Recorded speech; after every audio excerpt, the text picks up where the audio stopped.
I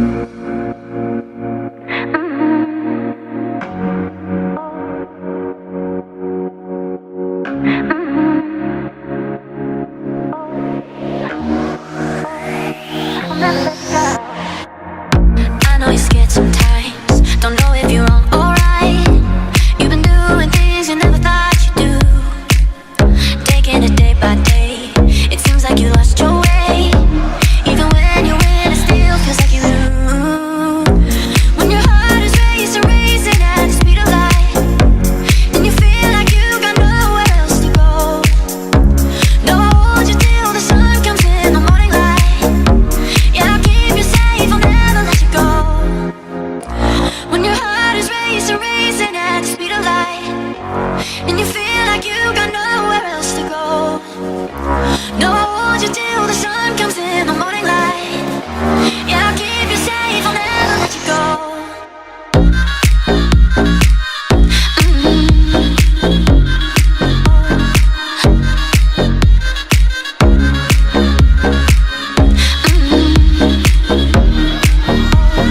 I'll never let you go.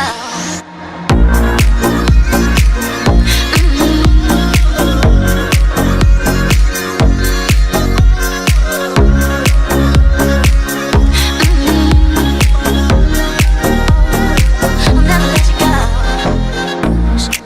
I wish that you could see what I see. You're so much stronger than what you think. No sleep, cause if you do, then you dream nightmares, but I'll be there for everything.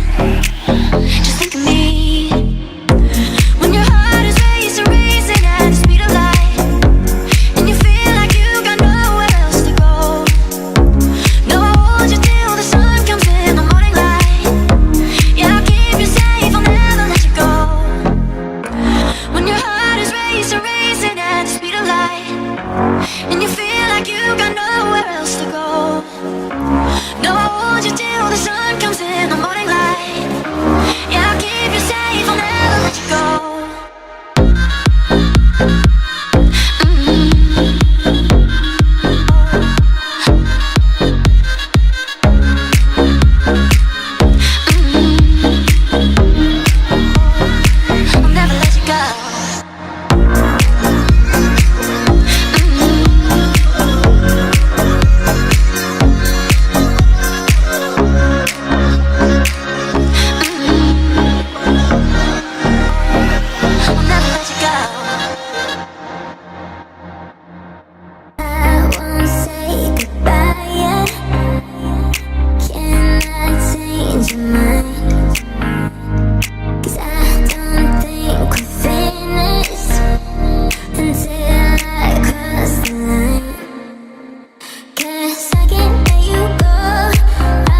¿Inicio yo?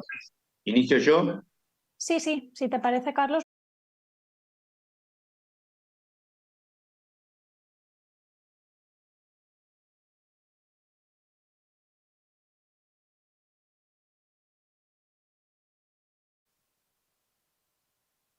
Bueno, buenos días o buenas tardes para todos. Yo soy Carlos Bové, cargado de los jóvenes de la CIED. En este momento vamos a empezar esta actividad con la Asociación Española de Gastroenterología, donde vamos a ver 3 trabajos presentados por jóvenes endoscopistas de la Asociación Española de Gastroenterología y de la CIED.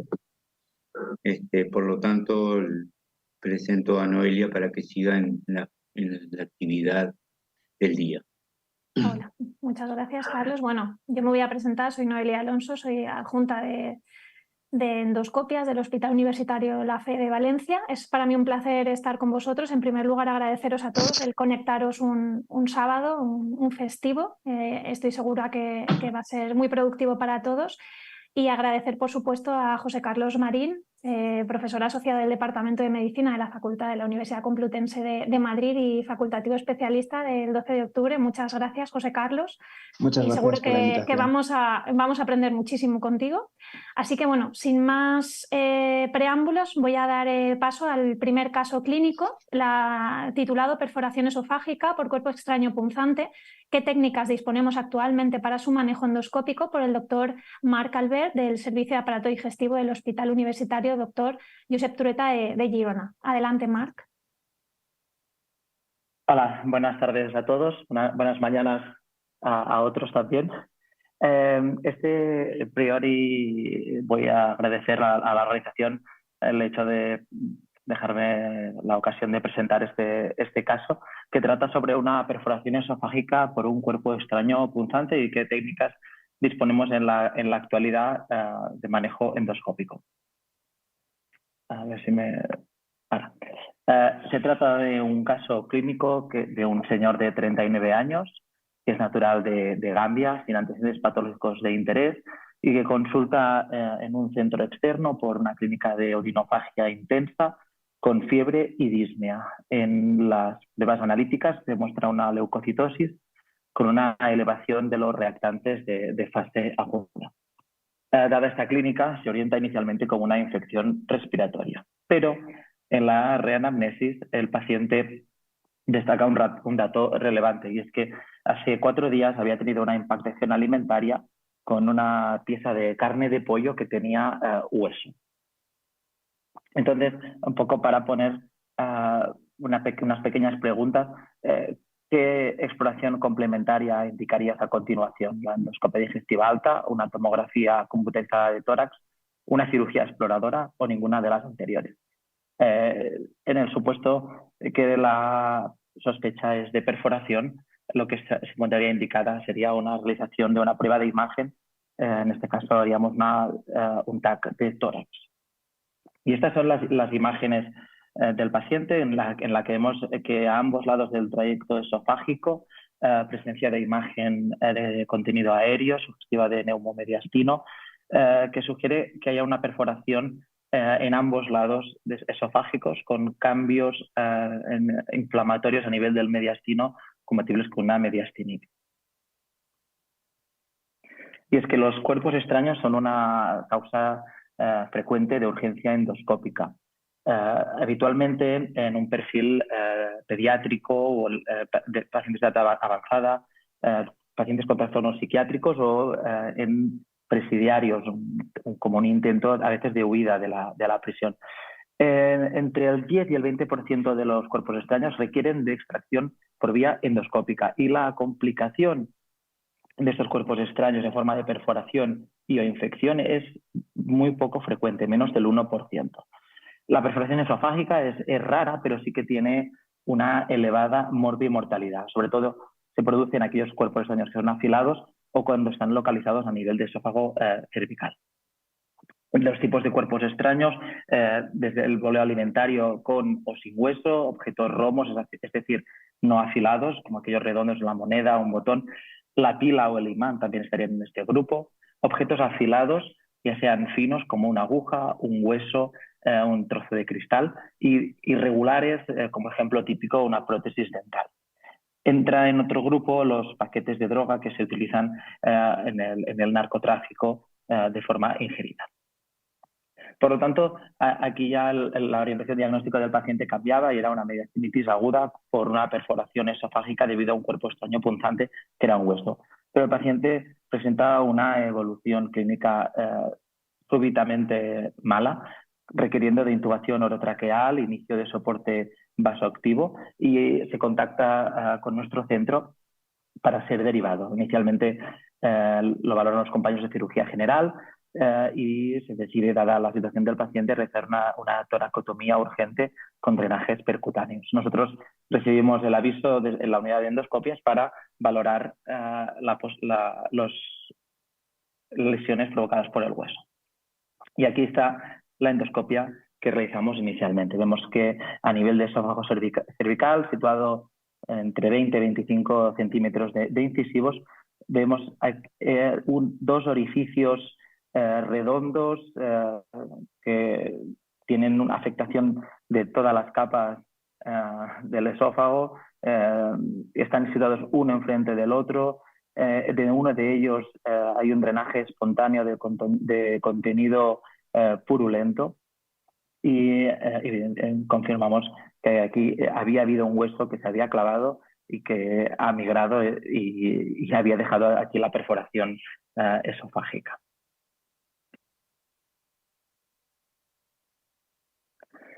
Y es que las perforaciones esofágicas no son frecuentes, hay 3,1 casos por cada millón de personas, y se estima que entre el 9 y el 35% de ellas son causadas por cuerpos extraños, la gran mayoría a nivel de esófago cervical.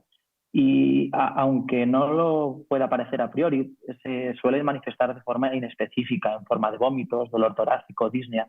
Esto puede hacer que el diagnóstico no sea inmediato y que pueda haber un empeoramiento clínico severo en forma de mediastinitis, de sepsis e incluso de fracaso multiorgánico. El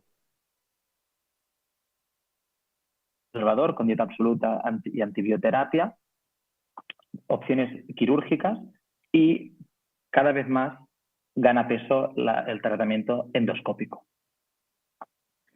A nivel endoscópico lo separemos en función del tamaño de la perforación, siendo en esas perforaciones de menos de 2 centímetros las técnicas con clips, ya sean mecánicos o clips de tipo Ovesco, y en aquellas de más de 2 centímetros tenemos como técnicas las prótesis esofágicas, la sutura endoscópica y la terapia endoscópico de vacío. Por lo tanto, planteo esta segunda pregunta, ¿no? ¿Qué tratamiento pondrías en este caso? ¿Un clip, ya sea mecánico o Ovesco? ¿Iríamos a por la sutura endoscópica, una prótesis esofágica o la terapia endoscópica de vacío? Nosotros, dada la localización de la lesión y el drenaje de contenido purulento, la situación de urgencia, nos decantamos por la prótesis esofágica. Aquí está la colocación de la prótesis. Inicialmente progresamos a tramos distales hasta la segunda porción duodenal y hacemos avanzar una guía de 0,035 con punta blanda, una steep shaft. Vemos cómo queda totalmente sobrepasado la lesión y empezamos el proceso de liberación de la prótesis esofágica en paralelo al endoscopio. La liberamos bajo visión endoscópica y colocamos una prótesis metálica totalmente cubierta, que ahora vemos cómo se abrirá esta y la corona proximal queda correctamente posicionada. Entonces, al ser una prótesis totalmente cubierta, decidimos poner un sistema de antimigración. En ese momento disponíamos de clips mecánicos que los colocamos a nivel de la corona proximal.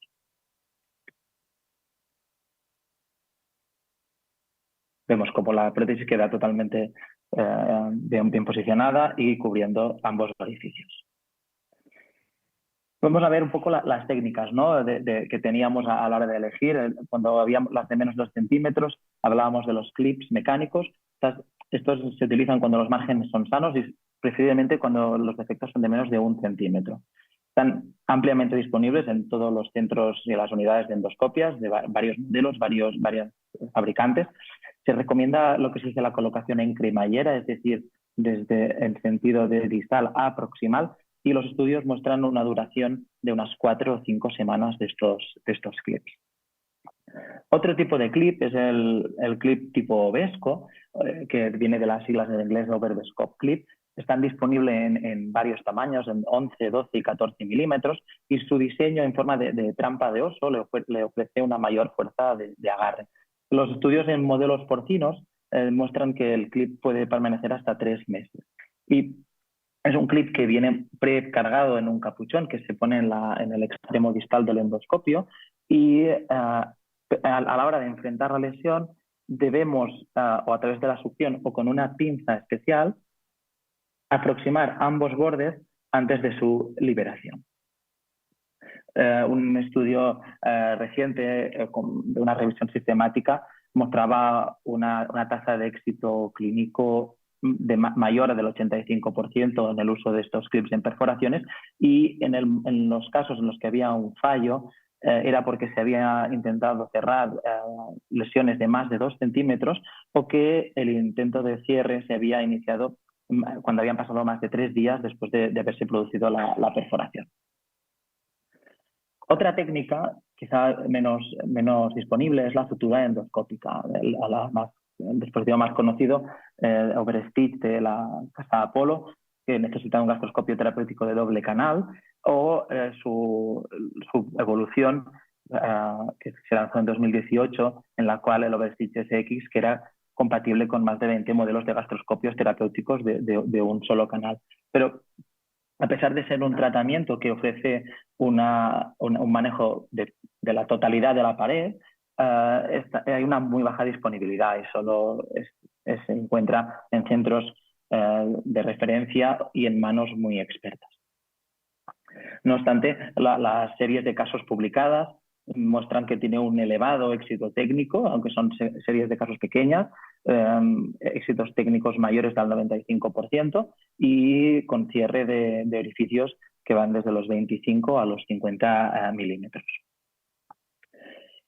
Y este es el modelo, la técnica que escogimos nosotros, ¿no? La prótesis esofágica.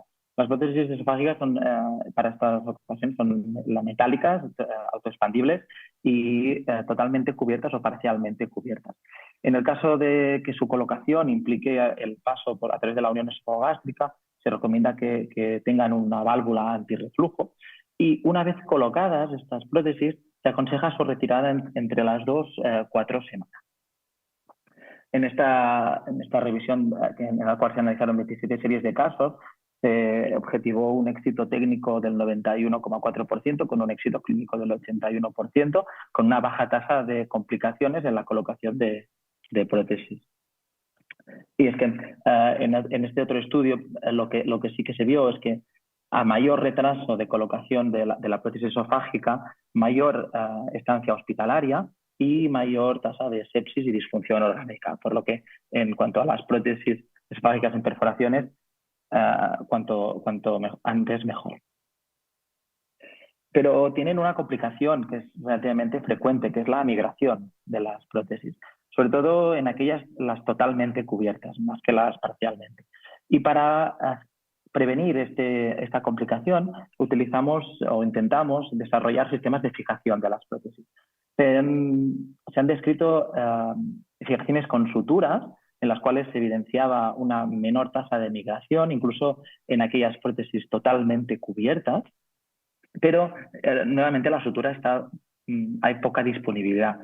Por eso recientemente ha salido al mercado disponibilidad de un clip del tipo Vesco que se llama Stem Fix, en el cual permite un agarre a nivel de la corona proximal del stem, y que en los estudios muestra una elevada efectividad, ¿no? Este estudio observacional en el cual se comprobaba prótesis fijadas contra no fijadas, ya sea en patología maligna o maligna, se vio que tenía un éxito técnico del 100%, y que las tasas de migración de las prótesis fijadas con stent fix eran significativamente menores que aquellas no fijadas, con lo que conllevaba una reducción del riesgo relativo del 76,5%.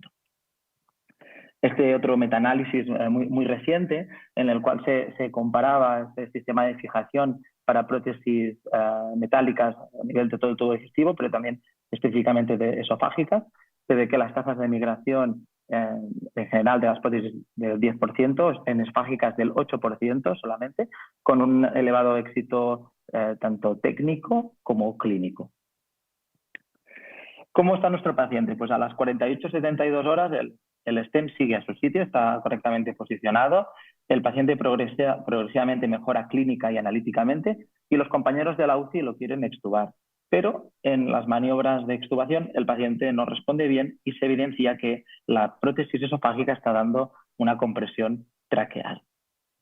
Entonces aquí nos volvemos a plantear qué es lo que tenemos que hacer. Ponemos un clip ahora, hacemos una sutura, ponemos una prótesis esofágica coaxialmente y lo añadimos una prótesis traqueal, o vamos a la terapia endoscópica de vacío. Pues como esta sesión iba un poco de esto, es la terapia endoscópica de vacío la que escogemos nosotros. Y aquí está uno de los vídeos del paciente en uno de los recambios. Aquí el primer dispositivo estaba puesto ya, este es el dispositivo EsoSponge, que está colocado a nivel de la perforación. Vemos que la significativa reducción del tamaño es un recambio, con lo que vamos a hidratar la esponja, parar la presión negativa y con una pinza de cuerpos extraño tipo rata cocodrilo la retiramos de forma íntegra, la dejamos fuera ya de la cavidad oral. Ahora entramos nuevamente con el endoscopio, vemos estos signos macroscópicamente podemos ver esta granulación incipiente con toda esta trama que ha dejado los poros de la esponja, y vamos a ver cómo el tamaño de los orificios realmente se ha reducido y está haciendo un drenaje espontáneo, pero ya no es contenido purulento, sino que es sedemático. Entonces, entre las sesiones de recambio de esponja, un poco con la intención de favorecer y estimular la granulación, aplicamos Argon Plasma Coagulation en ambos orificios, en los bordes e incluso un poco en el interior del orificio. Pues esto siempre hacía un poco acelerar algunos corazones, ¿no? Pero así intentamos estimular al máximo la granulación de estas perforaciones. Aquí es el resultado ya final de cómo quedan el orificio una vez le hemos puesto el argón encima, y vamos a colocar un nuevo dispositivo. Introducimos el sobretubo del kit de la esponja, y esto nos servirá para ver en qué posición va a quedar la esponja colocada. Entonces nos interesa que el sobretubo esté situado a una altura que cubra ambos orificios. Vemos como la parte derecha de la pantalla sale el orificio esofágico, y vamos retirando el endoscopio y ya vamos preparando la esponja con su introductor. La edición se hace sin visión endoscópica, por lo que debemos entrar posteriormente a comprobar que ha quedado correctamente posicionada. En el caso que no estuviera en el sitio que nos interesa, con una pinza de cuerpo extraño la podemos tanto avanzar como hacer retroceder y colocarla donde nosotros nos interese más. Aquí vemos cómo la esponja queda bien situada. Y así quedó este señor después de 9 sesiones de esponja, con un cierre prácticamente total de ambos orificios.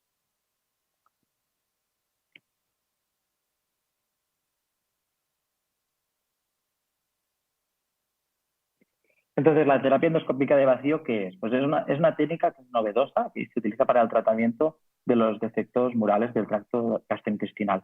Consiste en la colocación endoscópica de una esponja de poliuretano que va conectada a una sonda nasal que imprime la presión negativa, y se puede situar a nivel de la cavidad o a nivel luminal.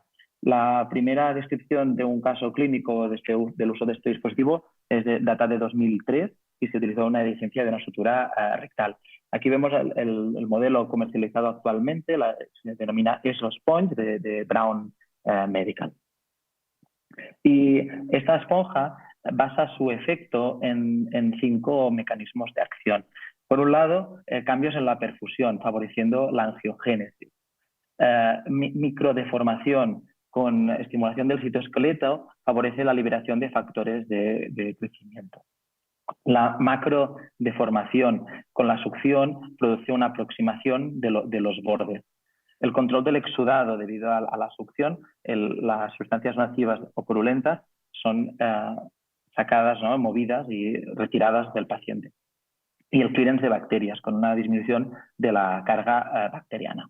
Y este es el kit que cuando abrimos la caja, ¿no?, vemos la esponja que viene con el sobretubo y el introductor para poder hacer avanzar la esponja a través del sobretubo. Viene con una propia jeringa para cuando tenemos que hacer el recambio, poder hidratarla, sacarla con más facilidad, y también con un conector especial para el sistema de vacío. Y para colocarla, nosotros lo primero que tenemos que hacer es con el endoscopio caracterizar la lesión, sobre todo saber a qué posición está de incisivos. Posteriormente introducimos el sobretubo y a través de este sobretubo es donde hacemos avanzar la esponja con el introductor. Una vez está avanzada, retiramos tanto el introductor como el sobretubo y entramos para ver y comprobar si está situada correctamente. Entonces, iniciamos la presión negativa a 125 milímetros de mercurio y programamos a este paciente para hacer un recambio, una nueva valoración en 3-4 días. ¿Qué evidencia científica tiene la esponja, ¿no? Pues este estudio en el cual se hacía un estudio comparativo entre prótesis y esponja vio que el éxito técnico de cierre de las perforaciones o deficiencias en el grupo de la terapia de vacío era significativamente más alta que contra las prótesis. Incluso, es verdad que no había diferencias ni en mortalidad ni en estancia hospitalaria, pero sí que por contra las prótesis daban mayor riesgo de estenosis. Este otro estudio alemán, en el cual se compararon todos los pacientes a los cuales se había hecho cirugía esofágica y que habían tenido deficiencia de sutura anastomótica, las diferentes técnicas que empleaban, desde manejo conservador a revisión quirúrgica, a prótesis y terapia de vacío, evidenció que la terapia de vacío endoscópica presentaba una menor mortalidad que el tratamiento quirúrgico y las prótesis, de un 12 versus un 50 y un 83%. Y esta otra revisión de la literatura, con 200 casos incluidos, mostraba un éxito clínico del 70 a 100%, con una duración de tratamiento que no era mayor de 36 días y que ofrecía, frente a las prótesis, la ventaja de poder localizar el dispositivo en zonas críticas, ¿no? Por ejemplo, en nuestro caso, que la prótesis nos daba compresión traqueal, y también que da un tratamiento simultáneo del defecto y también de la infección. Esta serie de casos también de un grupo alemán mostraba un elevado éxito clínico, y aquí lo que probaban también era la combinación de prótesis y terapia de vacío, en la cual veían que el número de recambios necesarios era menor y también menor estancia hospitalaria, y por eso este grupo en sus conclusiones lo que concluían era que iban a poner como primera opción endoscópica la terapia endoscópica de vacío. Pero esto es una técnica que en Alemania realmente está ampliamente usada, pero fuera de allí los casos empiezan un poco. Esto es de 2019, el primer caso en el Reino Unido, 2 casos clínicos con éxito técnico y clínico, con la técnica que es fácil, que es segura y que tiene una potencial reducción de la mortalidad. Y es que esta técnica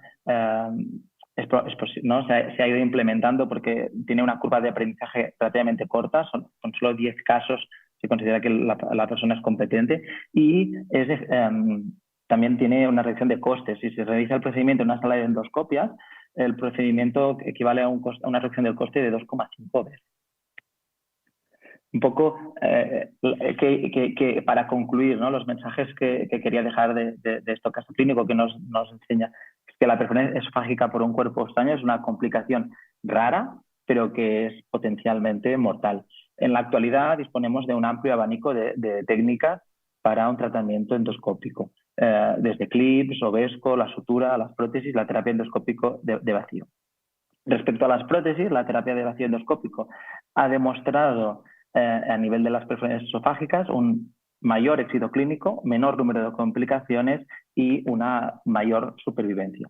Por lo tanto, la terapia de vacío endoscópico se puede concluir que es una técnica que es fácil, que es segura, con un elevado éxito técnico y clínico, con pocas complicaciones, y esto haría que se podría plantear implementarla como primera opción terapéutica en el tratamiento de perforaciones esofágicas.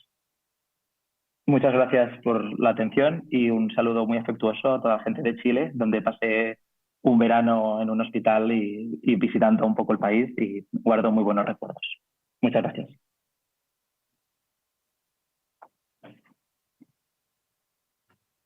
Bueno, muchas gracias, Marc. Como no hay preguntas, yo os animo a que hagáis preguntas, porque creo que este es el momento que pueden surgir dudas, y tenemos aquí a José Carlos Marín, que estará encantado de solventar todas vuestras dudas. Así que animaros a hacer preguntas en este caso y en los sucesivos, ¿de acuerdo? Bueno, José Carlos, ¿qué opinas? estáis aquí endoscopistas muy expertos, o sea que tanto Carlos como tú, Noelia, y los ponentes que desde luego nos han enseñado una presentación muy interesante. Marc, enhorabuena. La verdad es que has repasado muy bien toda la parte del tratamiento endoscópico, desde las, entre comillas, cosas más sencillas como los clips, tanto los sobreclips como los clips convencionales, hasta los prótesis. Es un repaso estupendo, y la terapia de vacío. Lo cierto es que incluso con todos los estudios que nos has demostrado, lo cierto es que uno como endoscopista echa un poco de menos algún ensayo clínico al respecto, ¿verdad? Porque es verdad que casi todo lo que tenemos, incluidos Stenfix, prótesis, las terapias de vacío, el VAC, el sponge, lo cierto es que casi todo nos basamos en series de casos, pero en realidad no estamos todavía en disposición de, en base a estudios clínicos potentes, decir qué es lo que tenemos que usar y lo que no. Y a esto se une, que no lo has comentado, a esto se une un nuevo dispositivo que yo no sé si tenéis alguna experiencia con él. Yo no lo he usado, pero es la combinación, ¿no?, del stent y de la terapia de vacío, del back stent. Yo no sé, aprovecho para comentaros, ¿alguno lo ha empleado? ¿Tenéis experiencia en el back stent?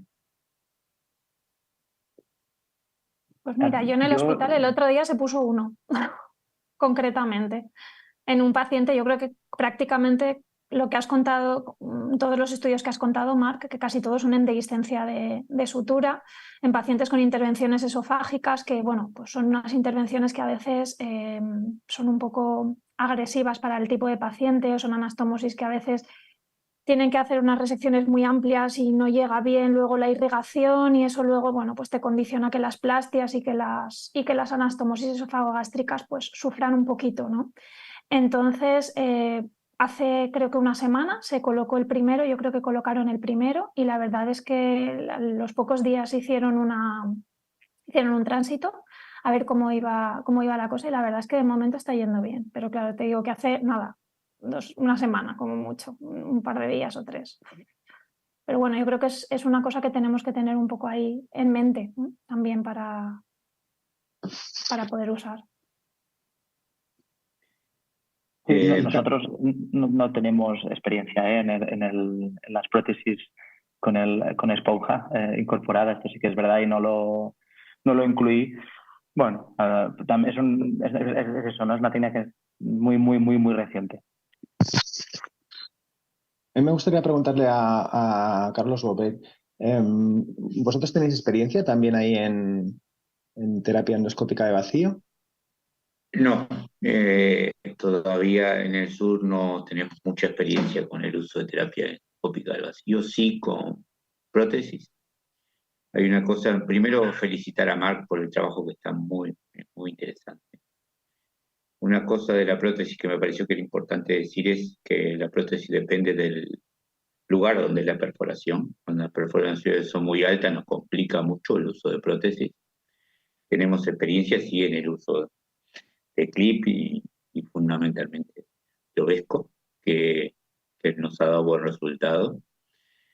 Hay una técnica que quedó en desuso, pero en su tiempo nos daba muy buen resultado, que era la inyección de ácido hialurónico en los bordes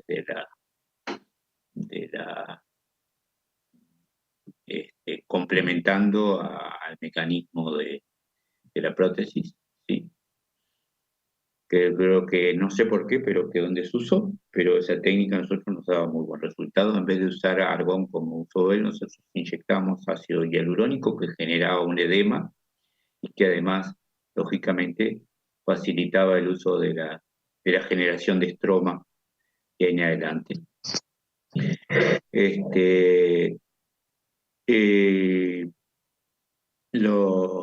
Creo que el uso del Lovesco es muy, muy útil y que da de menos de 2 centímetros. Y lo otro muy importante que me parece que es en el retiro de la prótesis o fundamentalmente en el evitar la migración de la prótesis. A veces si el paciente tiene que ser internado, nosotros le sacamos un hilo enganchado en la prótesis, salga por la nariz y que se fija en la oreja o en cualquier parte del paciente para no tener el fenómeno migratorio. Digo, y hay otra cosa que es muy importante cuando se produce una perforación de este tipo, vemos un proceso inflamatorio importante y que tenemos que tener mucho cuidado porque cuando el proceso inflamatorio cede, la prótesis queda chica al esófago y tiene más posibilidades de migrar.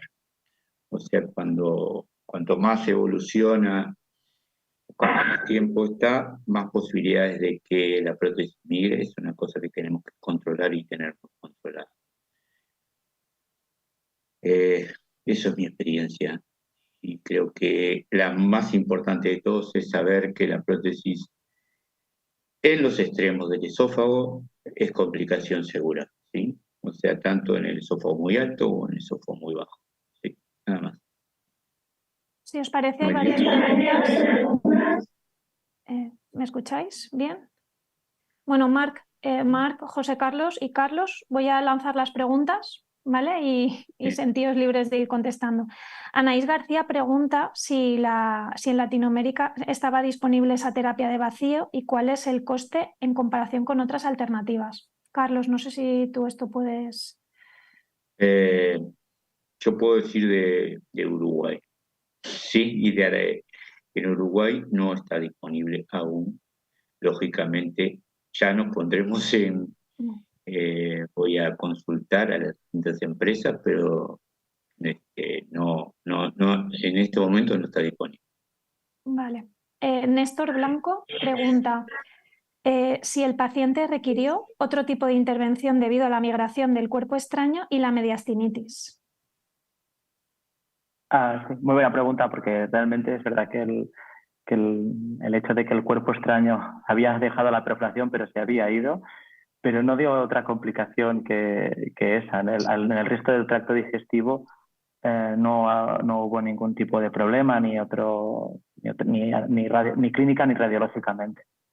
Y por la mediastinitis, los cirujanos ya habían hecho una toracotomía cuando llegó de urgencia, con lo que el drenaje percutáneo estaba también ayudando a la resolución del problema.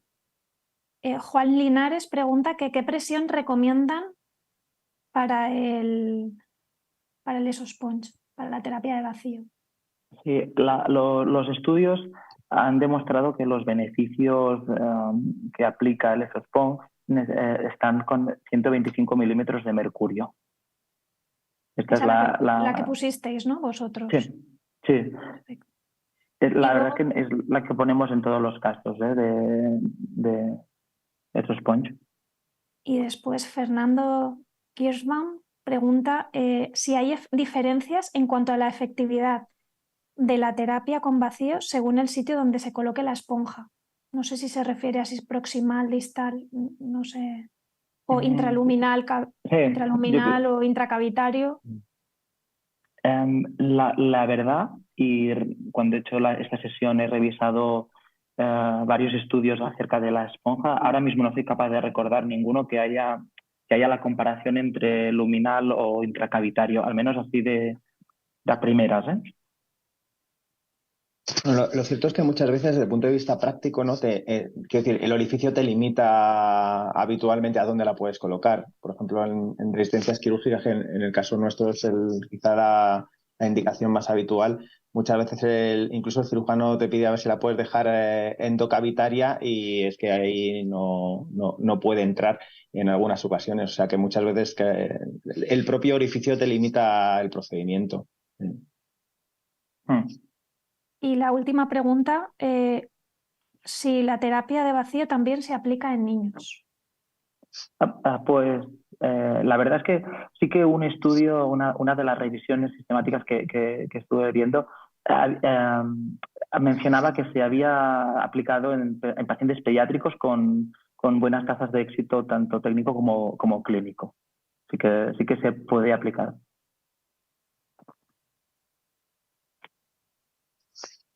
Perfecto, ya no hay más preguntas entre los Perfecto. asistentes. Muchas gracias por todo. Gracias a ti.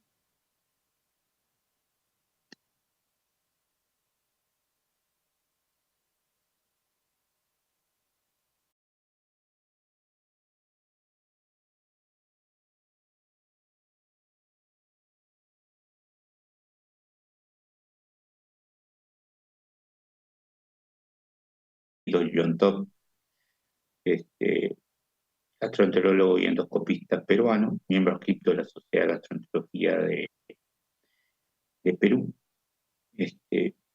Y se trataría,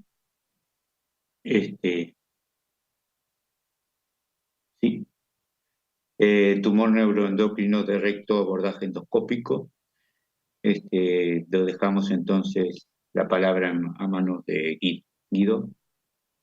Hola, ¿qué tal? No sé si logran escucharme.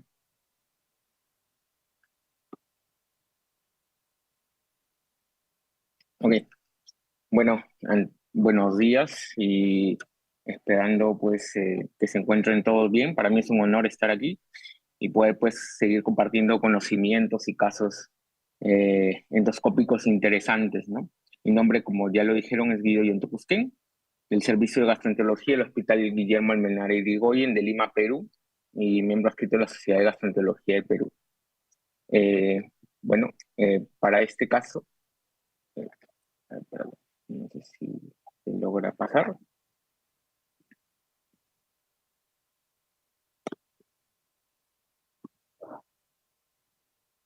Sí, ok.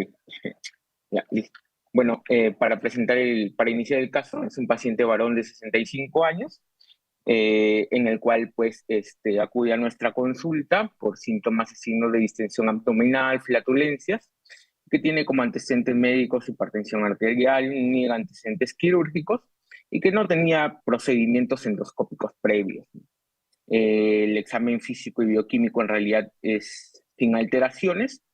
Para este paciente se deciden los estudios endoscópicos de screening, dentro de ellos la endoscopía y también la colonoscopía, que es lo que realizamos a continuación. Una colonoscopía, la cual hicimos con el doctor Fernández en el servicio de gastroenterología en el hospital, en la cual ya en la retirada del procedimiento endoscópico bajo, pues se encontró esta lesión, ¿no?, elevada de mucosa similar a la mucosa adyacente rectal, pero que tiene una particularidad, ¿no? Tiene una coloración amarillenta, parduzca, es una lesión de aproximadamente 8 o 10 milímetros, a la cual se le decidió tomar la biopsia de rigor y la cual salió compatible con un tumor neuroendocrino, ¿no? Ante esto se hace el diagnóstico endoscópico también de un tumor neuroendocrino por las características mencionadas y se proceden a realizar los estudios de imagen pertinente, ¿no? No evidenciándose mayores ganglios ni metástasis a nivel de la tomografía. Entonces vamos a tener que es un paciente de 65 años, varón, hipertenso, que tiene una lesión subepitelial dentro de 8 y 10 milímetros, compatible tanto endoscópicamente como histológicamente como un tumor neuroendocrino de recto, sin metástasis ni ganglios por tomografía, para lo cual se decide resección endoscópica. Lo del ultrasonido endoscópico lo pongo aparte porque en realidad ahí vamos a definir ya con la discusión del caso cuándo se debería hacer o si se debería hacer en todos los casos. Sí lo hicimos en este caso, en este paciente, la cual se definió como una lesión hipoecogénica de 8 milímetros confinada a la submucosa. Se sigue con todo esto la resección endoscópica y pues aquí vamos a hablar de algunas definiciones, epidemiología y luego cómo manejaríamos este caso y qué es lo que se hizo también en este caso. Para empezar, las neoplasias endocrinas tienen un abordaje múltiple, en realidad pueden aparecer en cualquier parte de nuestro organismo y la definición ha sido complicada durante años, ¿no? Entre dónde está ubicada, entre que si son funcionantes o no, entre qué tratamiento se le puede dar, pero tan complejo ha sido que la clasificación ha ido variando en el transcurso de los años.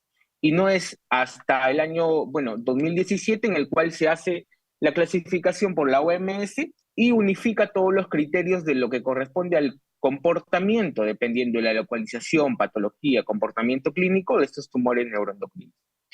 El término carcinoide, que es asociado a muchos de estos tumores, ha quedado ya en desuso desde el año 2010 por este término confuso, maligno, benigno, que no se explicaba ni los pacientes ni tampoco a veces los mismos médicos tratantes. Sigbrit acuñó el término por primera vez en el año 1908. Un poco de epidemiología específicamente de estos tumores neuroendocrinos de rectos, y es que han aumentado hasta 10 veces en los últimos 30 años, esto gracias al aumento de las endoscopías o colonoscopías, mejor dicho, de screening, ¿no? Representan aproximadamente 1 a 1.1 por 100.000 habitantes de todos los tumores neuroendocrinos del tracto gastrointestinal, a predominio de varones. La literatura menciona que es más en afroamericanos y asiáticos americanos que en caucásicos. En la mayoría de los casos, los pacientes acuden asintomáticos y a los cuales se les realiza la endoscopía de screening, pero eso no quiere decir que los tumores neuroendocrinos no puedan llegar a tener algún tipo de síntomas dependiendo de las características endoscópicas que estos tengan, ¿no? El diagnóstico, como ya lo manifestaba, generalmente es incidental en una colonoscopía de screening. La fisiopatología de estos tumores es realmente distinta a la evolución de un cáncer normal. En realidad, estos tumores parten de una célula neuroendocrina normal que está en el organismo sufriendo hiperplasia o hipertrofia, bien diferenciada, por cierto, y que por esto le da un alto potencial de ser curables, resecables, operables, si es que son detectables de forma temprana.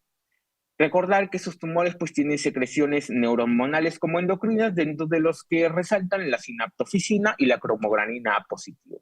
Esta es la clasificación de la cual les hablaba, la cual ya unifica los criterios de acuerdo a que si son bien diferenciados o son poco diferenciados, a los cuales ya se les llama carcinoma. Pueden ser grado 1, grado 2, grado 3, células pequeñas, de células largas o mixtos. En este caso va a estar dado por el índice mitótico encontrado en la microscopía por campos de poder, o el índice mitótico acuñado al porcentaje de índice de Ki-67 que se va a ver en la histología. Pueden ser grado 1, grado 2 o grado 3, como le mencionaba. Si es grado 1, tiene menos de 2 índice mitótico por 10 campos de poder, una proliferación, un índice de Ki-67 de menos de 2%, grado 2 si es de 2 a 20 y de 3 a 20 respectivamente, y grado 3 si es más de 20 o más de 20%. El diagnóstico, recordar que para estos tumores neuroendocrinos, en realidad, como están en aumento, básicamente lo que se piensa es en realidad que han pasado desaparecidos por muchos años o infradiagnosticados incluso, ¿no? Tienden a ser endoscópicamente unas lesiones elevadas, polipoideas lisas, redondas, similares a la superficie de mucosa adyacente, pero que tienen una coloración amarillenta o parduzca, como lo vimos en el estudio endoscópico de este paciente. Sin embargo, las lesiones más de 5 milímetros o más de 10 milímetros tienden pues a tener otras características. No olvidar que estos tumores podrían estar hiperémicos, con depresión central, erosionados o ulcerados. Entonces, para diagnosticar estos tumores hay que conocerlos. Por muchos años han sido catalogados dentro de las enfermedades cebra como si fueran enfermedades raras, cuando realmente ya en los últimos años no lo son así. Entonces, para pensarlo, sospecharlo, hay que conocerlo, ¿verdad? La ecoendoscopía y la resonancia magnética tienen un rol característico en estos tumores, especialmente en los tumores neuroendocrinos de recto. La ecoendoscopía o el ultrasonido endoscópico nos van a permitir evaluar la profundidad de estos tumores, y la resonancia, la posibilidad de que estos tumores tengan ganglios o no. Dentro del estudio de ultrasonido endoscópico, ya un estudio muy antiguo en el año 2006 nos mencionaba: ¿realmente es necesaria el ultrasonido endoscópico para evaluar tumores rectales neuroendocrinos menores de 10 milímetros? Este estudio, hecho por unos japoneses en esa época, mencionaron que para tumores menores de 10 milímetros no era necesario el estudio endoscópico, pero que sí para tumores más de 10 milímetros lo recomendaban por la probabilidad de invasión a capas más profundas. Entonces, si vamos a hablar de manejo endoscópico, tenemos que saber 3 definiciones importantes: la resección en bloque, la resección completa y la resección curativa. En bloque es sacar todo el espesor de la lesión. Una resección completa es que histológicamente, pues, los márgenes laterales y horizontales y verticales están libres de la lesión. Y una resección curativa es que ya no tenga esta, pues, o que tenga invasión solo de la mucosa o submucosa, y que no haya invasión linfovascular, y también va a depender mucho del grado histológico en los tumores neuroendocrinos rectales. Entonces, este algoritmo, publicado por Sato en el año 2016, me ha gustado bastante y es lo que estandarizadamente se debería hacer en los tumores neuroendocrinos rectales. Si es menos de 10 milímetros, optar por una resección mucosa endoscópica modificada, la cual ya vamos a ver más adelante. Si está dentro de los 10 y 19 milímetros, verificar si estos tienen factores de riesgos asociados con metástasis, dentro de los cuales se encuentran el aspecto atípico de la lesión, ya sea que presente depresión o ulceración de la mucosa, ganglios linfáticos pararectales sospechosos en la ecoendoscopía, la invasión de la muscular propia, grado 2 de índice mitótico o la invasión linfovascular. Si estos factores no están presentes, optaremos por una terapia endoscópica como la disección endoscópica submucosa, y si lo están, pues enviaremos al paciente a cirugía, al igual que los tumores mayores de 20 milímetros. Entonces, tenemos alternativas endoscópicas. Por muchos años, desde los años 2000 o antes, han sido descritas muchas técnicas endoscópicas para resecar los tumores neuroendocrinos de recto de acuerdo al tamaño y al potencial curativo que podría tener. Incluso en los inicios de las terapias endoscópicas se optaba por polipectomías continuas al tumor para ver la resección, o la resección mucosa endoscópica normal o común o convencional, la cual ya ha quedado en desuso en el transcurso de los años, y se ha optado por la resección mucosa endoscópica asistida o modificada con ligas, con CAPS, incluso la incisión subconferencial previa a la mucosectomía, y por último ya el ISD. Esta es una representación gráfica de las diferentes técnicas endoscópicas que tenemos y las cuales vamos a explicar. La mucosectomía asistida con CAP nos va a permitir afrontar mayor la lesión, ingresar un asa de polipectomía y hacer una resección endoscópica del tumor. Algunos estudios dicen que comparado con el ISD tiene alguna diferencia con respecto al tiempo y a la disponibilidad de hacer el procedimiento en tumores neuroendocrinos de menos de 8 milímetros, sin características de ulceración, de erosión, o que me lleven a pensar que tiene una invasión submucosa o una invasión más allá de la mucosa. La incisión circunferencial previa al MR es una técnica también descrita ya hace varios años, incluso para la catalogada incluso a veces como una ISD híbrida, para algunas lesiones de estómago o early cancer, incluso muy pequeños, en las cuales se hace una incisión previo marcaje a la lesión neuroendocrina. Luego de esto se opta por la mucosectomía convencional previa elevación o previa formación de abón. Esto me favorece a que el procedimiento tenga menos tiempo, tenga el paciente menos hospitalizado. Pero los tumores beneficiados para esto en realidad tendrían que ser tumores menos de 10 milímetros según la literatura.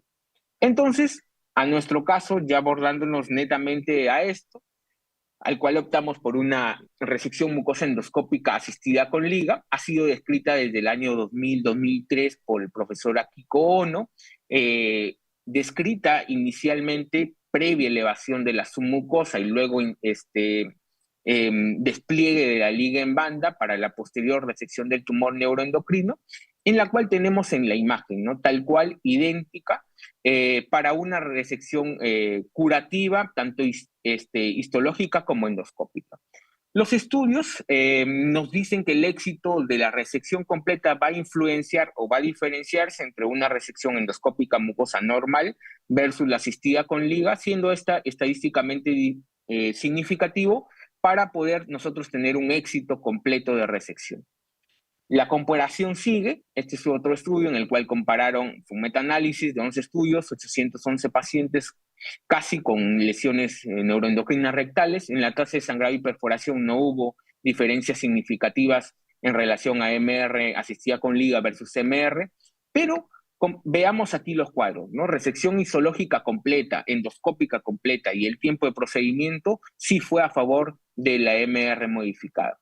Si comparamos MR asistida con liga versus ISD, para tumores de menos de 10 milímetros, no hay mayor diferencia significativa. Por lo tanto, tanto por el tiempo de procedimiento y como la necesidad de tener mucho más técnica o experticia endoscópica en hacer una disección, está recomendada en estos tumores menores de 10 milímetros. Este es un estudio de Perú, acá de mi país, es uno de los estudios más grandes que se ha realizado con respecto a los tumores neuroendocrinos por el profesor Palacios. Este es un estudio prospectivo, descriptivo, multicéntrico, que fue desde enero del 2012 hasta el 2016, participaron 3 centros, en los cuales se comparó la resección mucosa endoscópica convencional versus la asistida con banda versus el ISD. Como vemos aquí, la tasa de resección curativa en la resección mucosa endoscópica convencional fue 50%, bastante baja en realidad para catalogarlos o para hacer de preferencia o de elección en este tipo de tumores, ¿verdad? Y la resección endoscópica asistida con liga fue el de 92.8%, incluso equiparándose al 100% de las resecciones curativas que se obtuvieron con la disección submucosa. Para los tumores entre 10 y 20 milímetros, como los había manifestado, previa lectura de tomografía y ecoendoscopía, se ha decidido la disección submucosa endoscópica, ¿no? Teniendo una mayor visualización de la capa que estamos disecando poco a poco en estos tumores que tienden a ser más grandes, tienden a tener más fibrosis a nivel de capas más profundas. En líneas generales, la ISD es mejor que el MR, no hay duda, pero en términos de tumores de menos de 10 milímetros, la MR modificada tiene un beneficio por lo que ya les había manifestado antes. Entonces, ¿cómo resolvimos este caso? Ya tenemos el afronte de la lesión, sabemos que es un tumor neuroendocrino, le hicimos los estudios respectivos y decidimos, por el tamaño de la lesión, el grado histológico, la resección endoscópica mucosa asistida con el banda. Vemos previamente cómo se hace el lifting, la formación de abón. Utilizamos manitol diluido con cloruro de sodio y algo de azul de metileno para la elevación. Se forma un gran abón. Vemos cómo la lesión rojiza, la lesión del tumor neuroendocrino, se define mejor en esta parte. Y vamos a proceder a ingresar con el CAP, con las ligas, para el afronte de la lesión. Recordar que hay que tener una cierta distancia de márgenes libres y para eso nos sirve bastante o nos ayuda bastante las coloraciones, ya sea azul de metileno o sea índigo de carmín, para que entre todo hacia el CAP, ¿no? Una aspiración bastante prolongada para la posterior liberación de la liga. Vemos ahí cómo se libera la liga y vemos que tenemos parte de mucosa sana, a diferencia de la parte rojiza que vendría a ser el tumor, y esto nos podría garantizar mejor la resección, tanto de que haya márgenes libres, tanto horizontales como verticales, ¿verdad? Se procede a atrapar la lesión con un asa de polipectomía, la cual se pasa por debajo de la liga y se procede a realizar el corte con el equipo electroquirúrgico. Bajo método EndoQ, se procede a realizar el corte de la lesión. Revisamos el lecho en esta ocasión y podemos ver que endoscópicamente tenemos un lecho con su mucosa profunda y parte de muscularis propia, se lava, no tenemos vasos visibles sangrantes o potencialmente sangrantes, vemos los márgenes libres de la lesión en realidad. Pero esto lo tenemos que corroborar necesariamente con patología. ¿Y yo qué espero del patólogo? El patólogo me debe de informar el tamaño de la lesión, la profundidad mucosa, submucosa, o si me ha invadido muscular propia, si tengo márgenes libres laterales y horizontales, verticales y horizontales, perdón, si hay invasión linfovascular, si está presente o ausente y el grado histológico. Vean que estos tumores en realidad deben ser cortados milimétricamente a la hora de enviar la pieza, tanto de biopsia como la pieza quirúrgica completa, ya que hace poco tuvimos un caso también en el hospital de un tumor neuroendocrino de 5 milímetros, en las cuales en la primera toma no se vio nada, se mandó a revisar porque el hallazgo endoscópico fue bastante característico y pues a la tinción y a los cortes más milimétricos, pues sí, precisamente salió con melanina positivo, ¿no?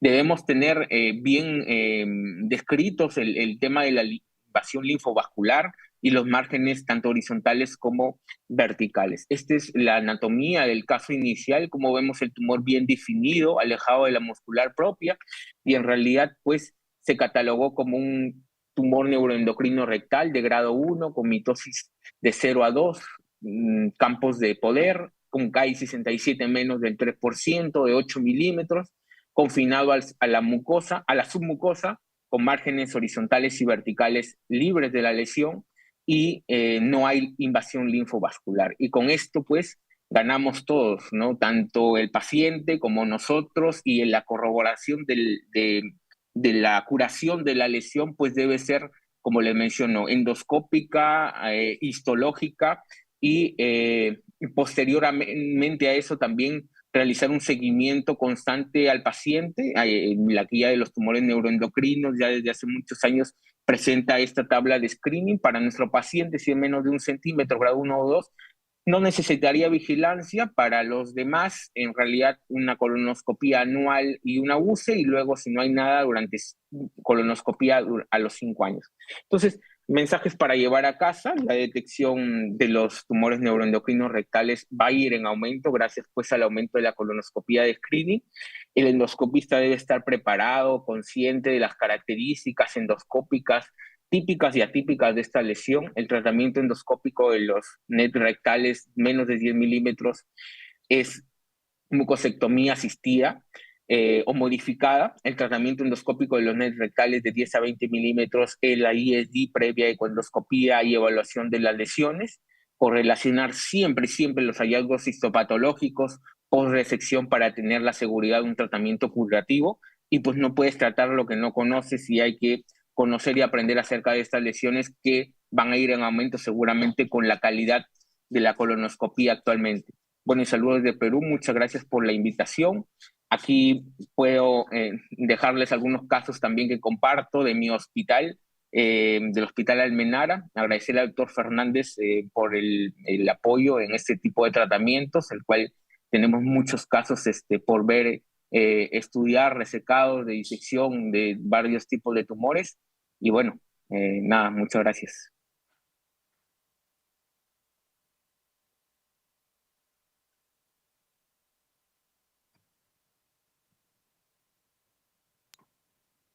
Eh,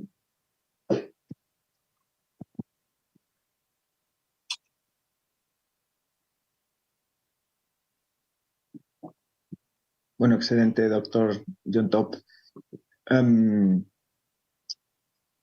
ha llamado la atención, ¿eleváis siempre en el recto con solución de inyección la que habéis utilizado? Porque, quiero decir, la submucosa en el recto es gruesa, la capa muscular es bastante rígida, tienes grasa perirectal abundante, porque en algunos estudios y algunos compañeros entre los que nos incluimos muchas veces ni siquiera hacemos sobreelevación de la capa submucosa. ¿Qué beneficio le veis a inyectar? Sí, es una buena, en realidad, doctor, es una buena pregunta, es una buena acotación. Muchos de las técnicas, y hay muchas técnicas reportadas en las cuales no pues se realiza una elevación de la submucosa previa, y más aún en el recto, teniendo pues esta capa tan gruesa de musculares como la mencionan, ¿no? Nosotros decidimos en realidad, por estar creo que en entrenamiento y tener pocos casos de estos registrados, evitar algún tipo de complicación y asegurarnos con una previa elevación para evitar pues perforaciones o alguna otra cosa, mientras obviamente ganamos el tipo de experiencia en este tipo de lesiones, básicamente en mi hospital. Yo creo que va más por ahí. Yo creo que si bien aumentamos la casuística, la experiencia y el tipo de tratamiento endoscópico que le vamos a dar a esos tumores, pues obviamente que vamos a ir pues pautando poco a poco lo que hacen los grandes expertos a nivel internacional. Y luego una cosa que me ha gustado mucho que has mencionado es el tema del diagnóstico óptico, ¿no? Lo has comentado muy bien. Y es que, bueno, la mayor parte de los endoscopistas tienen que estar familiarizados con este tipo de ilusiones rectales, que las has descrito perfectamente, porque quizá años atrás sí que nos encontrábamos con cierta, entre comillas, complicación con este tipo de lesiones, ¿no? Cuando los endoscopistas no las saben identificar, pues a veces te puedes poner a hacer una resección mucosa convencional, metes ahí el asa poco pensando que es un pólipo estándar. Sí, Y luego te encuentras, ¿no?, que el margen vertical suele estar afecto. Y ya entra el paciente en una vorágine de atropellamiento por el hospital en el que hay que estar buscando la cicatriz, ecoendoscopias, en la ecoendoscopia no se ve nada, 50 biopsias de la cicatriz, que aquello tampoco detecta gran cosa. Entonces, sí que me gustaría incidir en este mensaje que has dado para llevar a casa, ¿verdad? Que es muy importante que tengamos este tipo de lesiones en la cabeza para hacer un tratamiento adecuado y conseguir unos márgenes libres que tanto a nosotros como al paciente nos puedan dejar más tranquilos. No sé si tenéis algún otro comentario, alguno de mis compañeros. Yo estuve, dado el caso de Guido, estuve revisando mi actividad y me resulta muy, al menos en mi actividad personal, poco frecuente la presencia en el recto. Encontré en realidad un caso de una señora de 69 años, creo que le hice una resección, que vino en una consulta por diverticulosis y le encontré esa lesión, que era un pólipo de unos 2 centímetros, eh, este, muy plano, ¿sí? Y que por eso le hice una resección por mucosectomía convencional, y la anatomía patológica me sorprendió que era un un tumor endocrino. Y ahí me preguntaría otra cosa que nosotros le damos importancia y no sé si los demás le dan, es el estudio de inmunohistoquímica a estas lesiones. Quiero saber qué opinión tienen los demás sobre la necesidad del uso de inmunohistoquímica. Digo, para terminar, el caso, esta paciente fue mediado del 2021, lleva 2 controles anuales y nunca más tuvo ninguna lesión. Pero me gustaría saber qué opinión tienen sobre el uso de inmunohistoquímica en estos pacientes.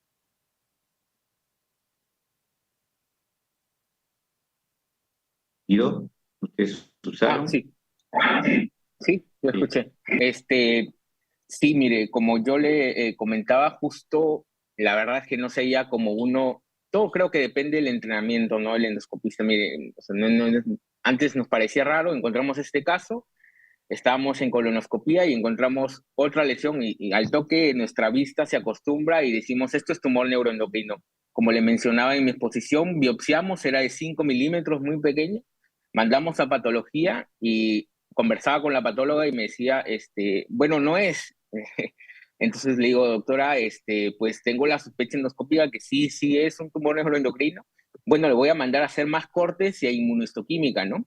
Como le mencionaba, los cortes tienen que ser milimétricos, enviar la necesidad justo en el reporte de biopsia o lo que nosotros saquemos de que, pues aclarar que endoscópicamente sí nos parece, tenemos la sospecha para que se hagan los cortes necesarios, la tinción inmunohistoquímica de cromorganina, y pues resultó positivo, ¿no? Tumores muy pequeños que yo creo que sí va a depender mucho de cómo nos correlacionemos con los patólogos, porque también, al igual que nosotros vemos poco, ellos también los verán poco. Entonces, creo que si nos orientamos bien al tema de la sospecha y recalcar siempre de que pues endoscópicamente si lo miramos, ellos también van a poder optar por otros métodos o aumentar el estudio en este tipo de tumores, ¿no?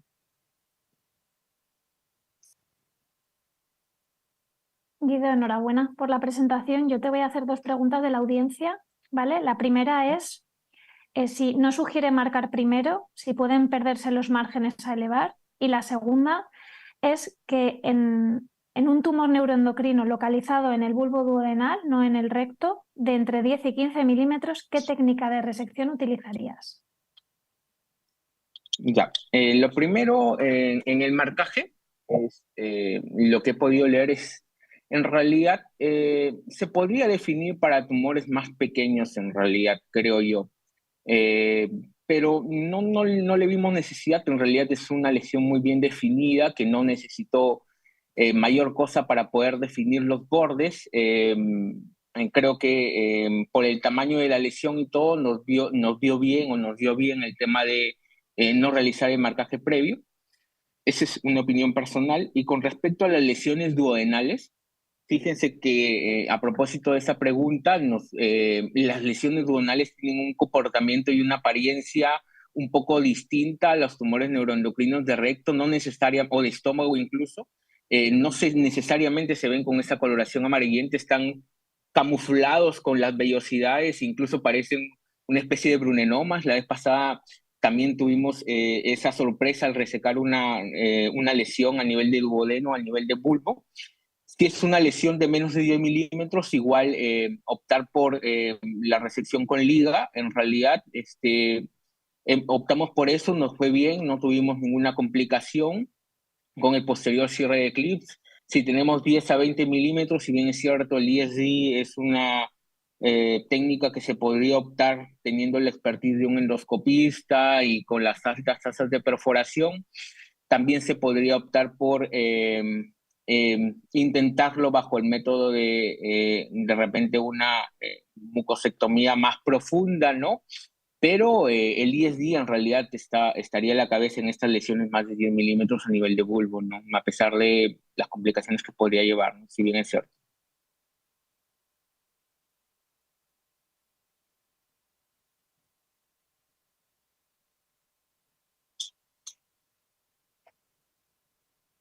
No sé si el doctor José Marín tendría algo más, que es un experto No, en la esto. verdad es que, no, mira, fíjate, no tengo experiencia en resección de tenes duodenales, no son muy frecuentes, lo cierto es que no lo son. Y es lo que tú comentas, ¿no? Un poco similar, lesiones pequeñitas, se puede intentar tratamiento endoscópico, sí que hay que tener cuidado siempre con las lesiones tipo neuroendocrino en intestino delgado, porque sí que hay que hacer una buena estadificación, dado que sí que son lesiones con más riesgo de tener afectación ganglionar, incluso metástasis, etcétera. Y luego la disección, aunque típicamente se recomienda entre comillas, se tiende a pensar en ella para conseguir resecciones en bloques, en tumores duodenales, etcétera. Lo cierto es que fuera de gente muy experta, y estoy hablando de japoneses y poca gente más, la disección en el duodeno es mejor, es casi mejor no recomendarla prácticamente para casi nadie. Las probabilidades de perforación son altísimas, tanto intra como post procedimiento, con lo cual, de hecho, los expertos occidentales que comenzaron a hacerla ya casi prácticamente la desaconsejan, y de hecho las guías europeas de disección recomiendan no hacer disección en el duodeno. O sea que en estos casos de lesiones que fueran un poco grandes, lo más probable es que sean quirúrgicas previa una muy adecuada estadificación. Sí, y sobre todo esas lesiones de duodeno tienden a ser más de grado mayor. O sea, las encuentras con grado 2, grado 3, por ahí ya que tienen algún tipo de nodos adyacentes y sí estaría bueno identificarlas o estudiarlas un poco mejor, ¿no? El seguimiento ya tiende a ser más estricto y finalmente pues la opción terapéutica en ellos es un poco más compleja. Yo tengo una experiencia de dos frente a la válvula, Wow. a un lugar muy dificultoso, lógicamente no pensé nunca en la disección mucosa porque estaba seguro que se me iba a perforar. Era un colega, le hicimos una mucosectomía y la muestra dio de que no había sido una resección completa y lógicamente pasó a cirugía. Yo creo que hay que tener mucho cuidado en duodeno con las resecciones y fundamentalmente cuando mayor es el tamaño, menos pensar en la posibilidad de una resección endoscópica.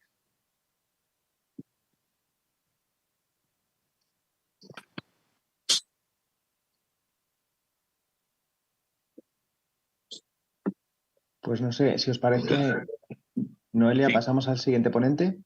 Sí, Gracias. ¿tienen más preguntas? Perfecto. En el chat no parece que haya nada más. Pues damos paso a continuación al doctor Mario Calvo Soto, el compañero especialista de aparato digestivo en el Hospital de la Princesa de Madrid, y nos va a presentar un caso sobre una lesión subepitelial. Así que, Mario, cuando quieras, muchas gracias.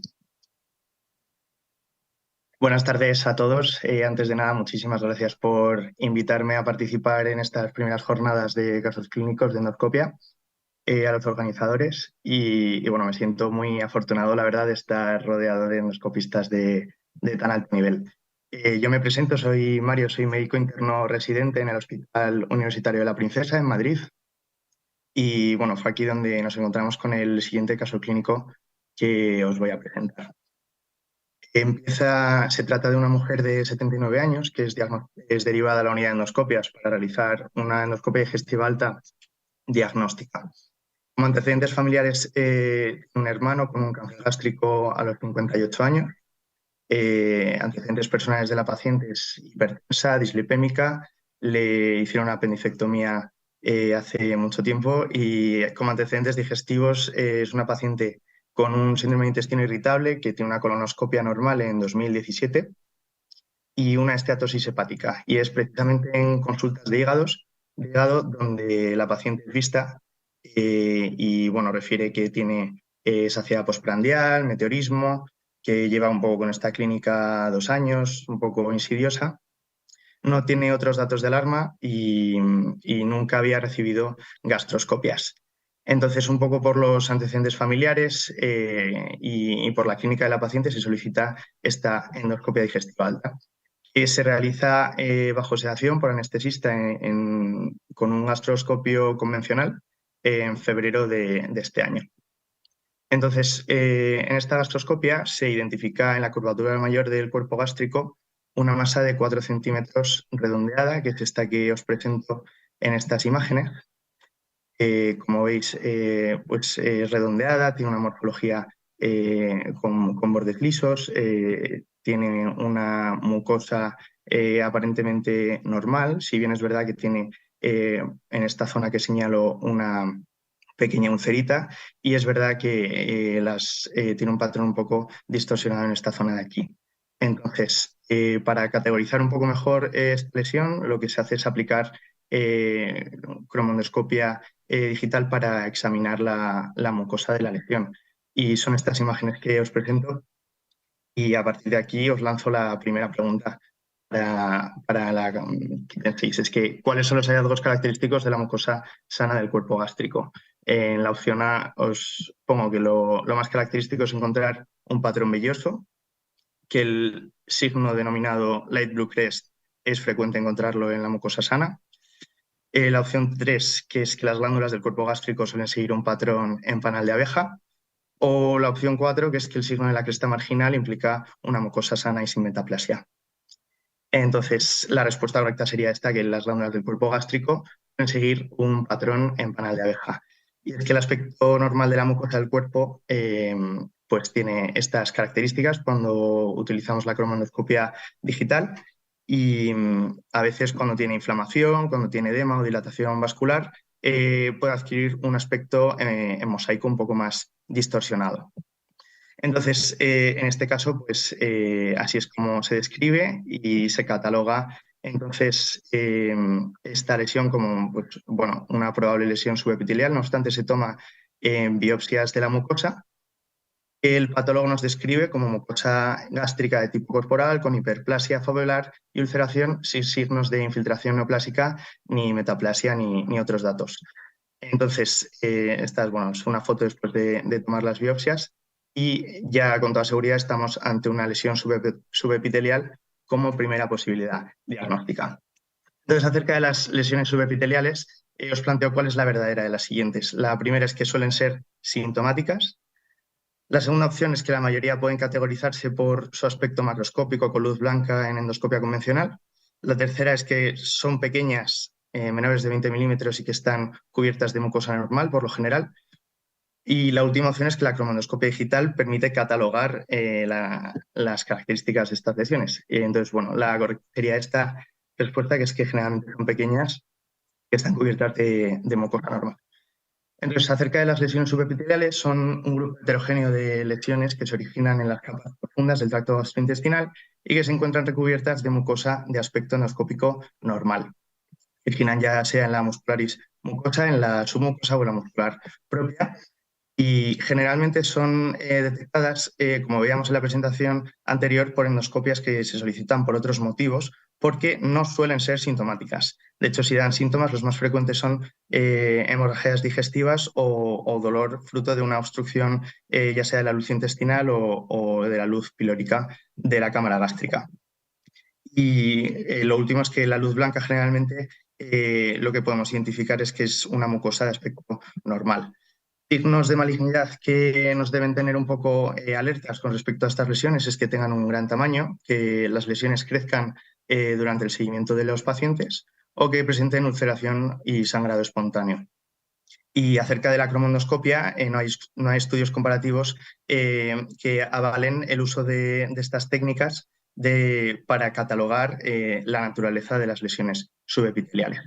Entonces, la localización más frecuente de estas lesiones, os lo pongo directamente, es en el estómago y son los GIS las más frecuentes, seguidas de los leiomiomas en el esófago y luego en duodeno y intestino delgado. Entonces, el estudio, volviendo un poco al caso clínico de la paciente, como se sospecha una neoplasia gástrica subepitelial, se complementa el estudio con diferentes pruebas diagnósticas, entre ellas una analítica completa, una prueba de imagen, que es un TAC tóraco-abdominal, y una econdoscopia digestiva alta. Entonces, acerca de las lesiones subepiteliales, de acuerdo a las guías de gastroenterología, endoscopia, de endoscopistas europeos que están publicadas en 2022 acerca de las lesiones subepiteliales, nos recomiendan que si son lesiones típicas no es necesario realizar una vigilancia concreta, y ahora la explicaré. Y acerca de las no típicas, pues en función del tamaño nos proponen una frecuencia para hacer el seguimiento. Cuantos más pequeñas, con mayor frecuencia, cada 2-3 años con una endoscopia valdría. Sin embargo, por encima de 20 milímetros, como era el caso, pues habría que hacer tanto econdoscopia como endoscopia digestiva alta, primero a los 6 meses y luego cada 6-12 meses. ¿A qué me refiero con lesiones típicas? Pues fundamentalmente a esta imagen que tenemos aquí en el estómago, que como seguro que sabéis es una lesión sugerente de páncreas ectópico, donde en la zona central tiene una zona umbilicada, y luego esto es un lipoma, que en este caso es en el colon, y el signo de la almohada, del pillow, nos permite categorizarla como un lipoma, y tampoco habría que hacer pues un seguimiento especial de este tipo de lesiones. Volviendo al caso, en el TAC tóraco-abdominal nos describen la lesión como una tumoración polipoidea con un crecimiento intraluminal, como sabíamos, y nos sugieren los radiólogos que descartemos que se trate bien de un adenocarcinoma o de un GIST como primeras posibilidades. Y ya nos describen 2 adenopatías perigástricas de 6 milímetros en el límite de la significación radiológica. Y por otro lado, pues no tenía enfermedad metastásica en ninguna parte. Y la analítica sanguínea era completamente normal. Voy a hablar de la siguiente prueba, que fue una econoscopia. Hay 2 tipos de econoscopio, el lineal, que nos da una imagen sagital de lo que estamos estudiando, y el econoscopio radial, que lo que permite es estudiar en toda la circunferencia las diferentes capas, y este es el que se utilizó porque bueno, nos permite identificar de qué capa va a depender la lesión de la que estamos hablando. Primero, esta sería la imagen del transductor, luego veríamos la mucosa, la muscularis mucosa, la submucosa, la muscular propia y ya sería la serosa más alejada. Entonces, la econoscopia se realizó bajo sedación profunda también por el servicio de anestesiología. Esta fue la imagen que nos encontramos. Como podéis ver, es una imagen que tiene unos límites que no son espiculados, que son más bien redondeados, que tiene una longitud de 38 milímetros de diámetro, 39 creo que se dio después. Y bueno, os lanzo un poco esta pregunta de qué ecocapa creéis que depende esta lesión, de la primera, la segunda, la tercera o la cuarta. Y bueno, pues viendo aquí un poco, esta correspondería a la muscularis mucosae. Esta capa más, no sé si se ve el puntero, espero que sí. Esta capa más adelante sería la correspondiente a la submucosa, y esta capa, que es hipoecoica, es de la que se dio que dependía esta lesión. Entonces sería la cuarta ecocapa o la muscular propia.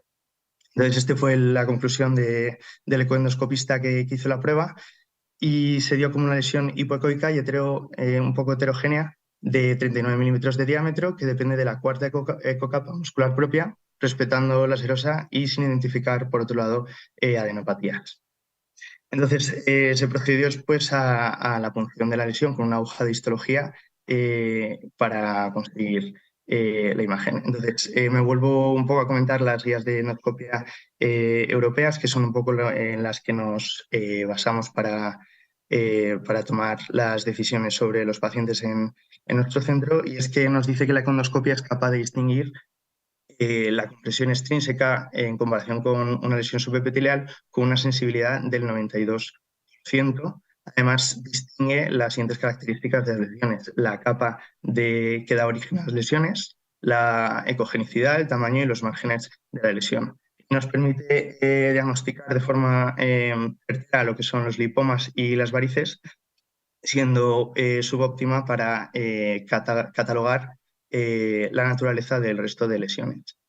Y menos exacto es para la cuarta ecocapa y para lesiones hipoecoicas. Por supuesto, se ha demostrado mejor el TAC abdominal para el diagnóstico de las lesiones subepiteliales. Entonces, en función de la apariencia econdoscópica, podemos catalogar las lesiones en diferentes tipos. Y es verdad que las varices, por su característica anecoica y que con el Doppler aporta señal, pues nos permite diagnosticar de forma certera estas lesiones y evitar una biopsia, que por supuesto sería de lo más catastrófico. Luego, con respecto al páncreas ectópico, sí que tiene otras características que son propias, que son hipoecoicos, generalmente heterogéneos, y nos hablan aquí también de la umbilicación central. Respecto a los GIST de bajo y alto riesgo, son lesiones generalmente hipoecoicas, heterogéneas, que pueden ser hipervasculares, que tienen bordes romos, que cuando son benignos, cuando son bordes irregulares, suelen orientar más a que son GIST de alto grado, y bueno, generalmente pues dependen de la segunda o de la cuarta ecocapa. Los linfomas, por otro lado, pueden depender de la segunda hasta la cuarta, son hipoecoicos y son irregulares. Como veis, por econdoscopia no son especialmente diferenciables. Y luego el lipoma, que generalmente es hiperecoico y es homogéneo, y bueno, depende de la tercera ecocapa. Entonces, acerca de la toma de muestras en las lesiones subepiteliales, se deben tomar en función de si tiene un aspecto sugestivo de GIST. de si el tamaño es superior a 20 milímetros, si tiene estigmas de alto riesgo de malignidad o también antes de plantear una resección quirúrgica o un tratamiento oncológico. Estas son las recomendaciones, que es verdad que son una recomendación débil y con baja evidencia, que nos orientan las mismas guías a las que he hecho referencia antes. Entonces, hay dos formas de tomar biopsias mediante endoscopia, ya sea una punción guiada con una aguja fina de histología o una biopsia asistida por incisión de la mucosa. Entonces, volviendo al caso, se tomaron biopsias con aguja de histología y la conclusión a la que llegaron los patólogos es que era una muestra de tipo corporal con una proliferación linfoide a nivel subepitelial. Entonces se hizo todo el estudio inmunohistoquímico y es verdad que a los patólogos les sugería que podría ser un proceso linfoproliferativo de tipo B. Entonces, como la primera posibilidad diagnóstica era un linfoma gástrico, pues se presentó a la paciente un poco en comité multidisciplinar entre hematólogos y digestivos. Y la verdad es que la presentación tan localizada generaba un poco de dudas acerca del diagnóstico. Se completó también el estudio con antígeno de Helicobacter y ante las dudas diagnósticas y para plantear el manejo, al final lo que se decidió realizar una gastrectomía atípica para categorizar un poco mejor la lesión, que se realizó pues, hace muy poco, el 25 de mayo, y estas son las imágenes de la anatomía patológica macroscópica. Como veis, pues tiene una capa de mucosa normal que recubre la lesión y tiene un aspecto pues, blanquecino. Esta es la lesión vista desde arriba. Y una vez más, los patólogos ya sí que nos confirman que se trata de un linfoma B gástrico de tipo MALT. Nos describen que es una neoformación linfoide con un patrón nodular. Como veis en estas imágenes, que son las de este caso, pues presenta aquí los nódulos linfoides y un poco mayor aumento se pueden ver linfocitos en relación con la mucosa, que serían las lesiones linfoepiteliales que permiten diagnosticar este tipo de linfoma. Entonces, con todo ello me dispongo a hablar un poco más de los linfomas gastrointestinales primarios, ya que constituyen hasta el 4% de todas las neoplasias malignas digestivas. La edad habitual del diagnóstico es de entre los 50 y 70 años y los linfomas gástricos primarios representan hasta el 5% de las neoplasias gástricas, con una tendencia a la alta en el mundo. Es verdad que el estómago es la localización más frecuente de los linfomas extraganglionares, representando más o menos el 70% de los linfomas gastrointestinales primarios. Pues la mayoría son linfomas no Hodgkin, de linfocitos B, que aparecen como consecuencia de la transformación de linfocitos B de la zona marginal, y siendo la mayoría o bien linfomas de tipo MALT o bien linfomas difusos de células grandes.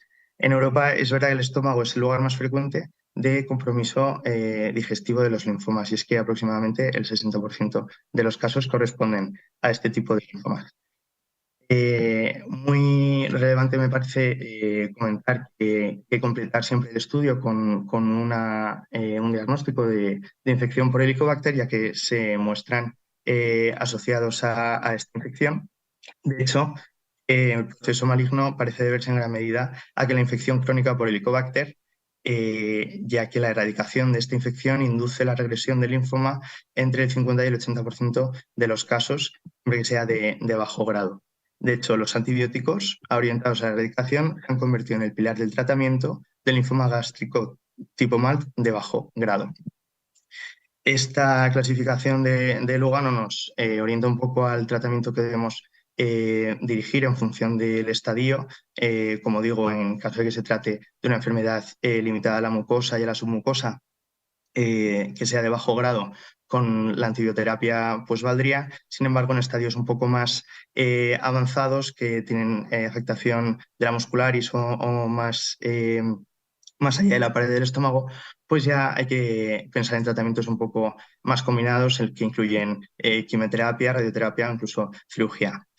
Entonces, como conclusiones un poco de este caso que te he presentado, las lesiones subepiteliales son un hallazgo frecuente en endoscopia.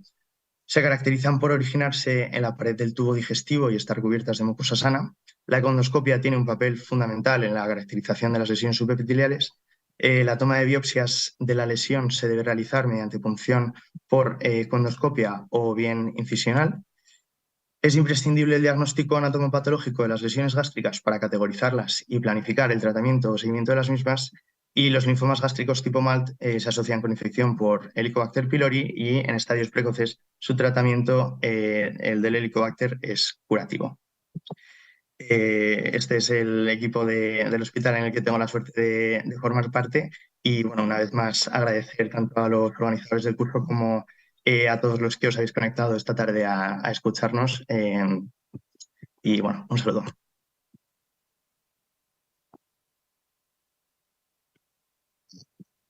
Enhorabuena por la presentación, Mario. Una duda, ¿qué pasó con el antígeno fecal de Helicobacter pylori en este paciente? Que no nos lo has contado. Nos has dejado con la Pues duda. sí, fue negativo. Fue negativo, Negativo. no pudimos ir por ahí.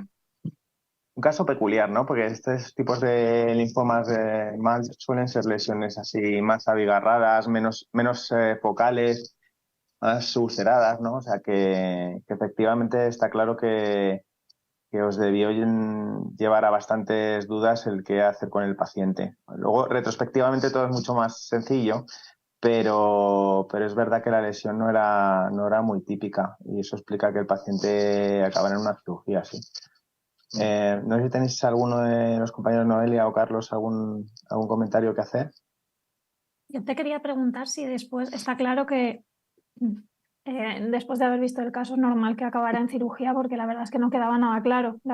Y ante la duda, y creo que tenía antecedentes, ¿no?, de cáncer gástrico, me ha aparecido en los antecedentes del paciente.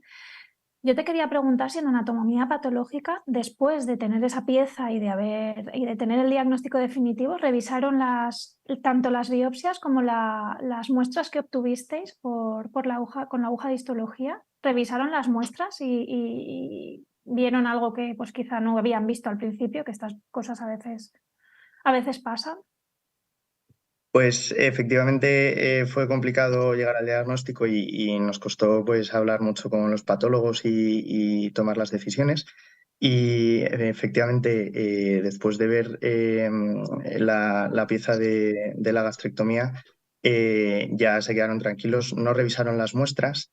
Es cierto que las dudas que les sembraban al principio era si realmente en la punción que se hizo por econdoscopia eh, pertenecían a lo mejor a una zona que no era realmente el núcleo de la lesión. De hecho, sospechaban que un poco por la imagen efectivamente que teníamos nosotros, que podía ser un GIST y que a lo mejor la parte de inflamación que recubriera a este tumor pudiera ser lo que se analizó. Entonces, claramente correspondía lo mismo de la aguja de la punción de condoscopia con el linfoma que después se visualizó por gastrectomía.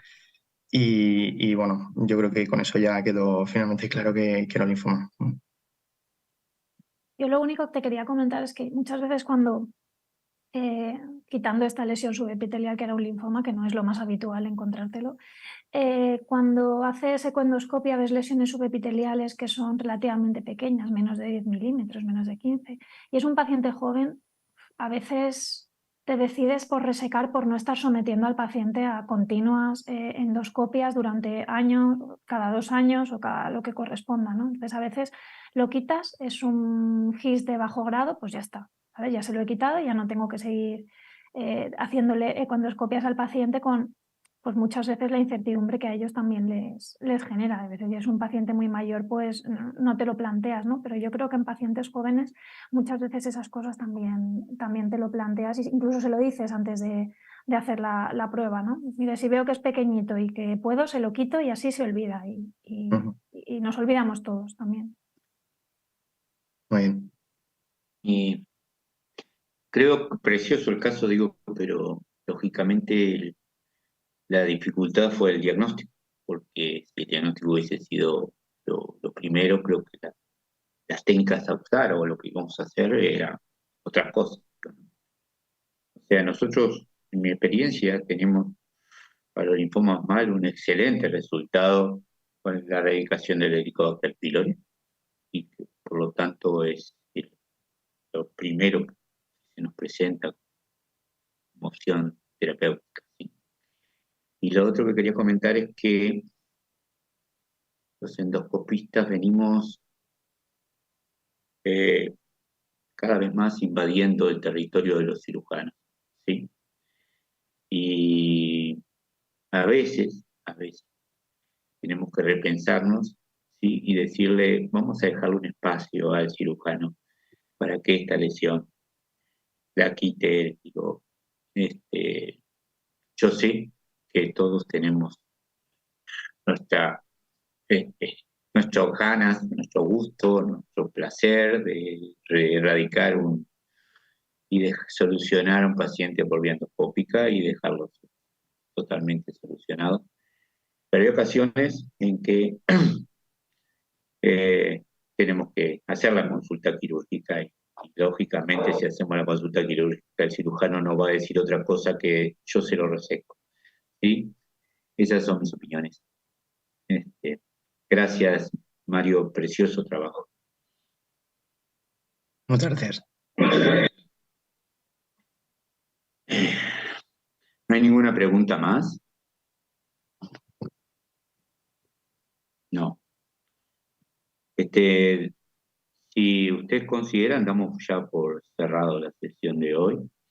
Yo quiero que tengan en cuenta de que estamos además desarrollando el curso de jóvenes entre la EGE y la CIED y que el 1 de julio va a haber una actividad que va a ser el módulo 2, que va a ser de Colon, donde va a estar coordinado por el doctor Carlos Eduardo Oliveira dos Santos de Brasil. Va a hablar sobre pólipos el doctor Ignacio Puig, sobre cáncer colorectal la doctora María Daca, y va a haber una tercera conferencia que son mecanismos de tamizaje del cáncer colorectal por el doctor Luis Caro. Los invito a todos a participar de esta actividad y el curso en general que se va a seguir haciendo